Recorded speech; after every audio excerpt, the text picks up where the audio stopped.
Itoobiya in ka badan 80 qof oo rayid ah ayaa lagu soo waramayaa inay ku dhinteen duqeyn ciidanka cirka Itoobiya ay ka geysteen suuq ku yaala gobolka waqooyiga ee Tigray. Tobaneeyo qof oo kale ayaa halkaas ku dhaawacmay. Dowladda Itoobiya waxay sheegtay inay bartilmaameedsadeen koox argagixis ah. Dowladda ayaa 8 bilood ugu dambeysay la dagaalamayay ciidanka gobolka Tigray. Sidiiq Maxamed Burmad ayaa imika ku sugan Itoobiya gaar ahaan magaalada Jigjiga. dhakhaatiirta cusbitaalka weyn ee caasimadda Tigreega ee Maqale ayaa waxay sheegayaan inay daweynayaan daraasiindada oo uu ku jiro ilmo yar oo 2 sano jiray kuwaas oo ku dhaawacmay duqeyntii dhinaca cirka ee maalintii Salaasadii. Waxa sidoo kale shaqaalaha caafimaadkuna ay sheegayaan in laga hor joogsaday inay aadaan goobta weerarku uu ka dhacay si ay u caawiyaan dadka halkaas lagaga tagay.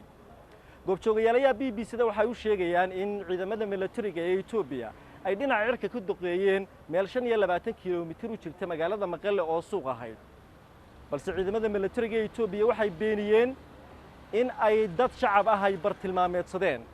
waa kacdoonkii ugu dambeeyay dagaalka Tigreega waxaana xusid mudan in halka ay wax ka dhacayaan ay ku dhowdahay caasimadda Tigreega oo iyaduna gacanta dawladda si adag ugu jirta.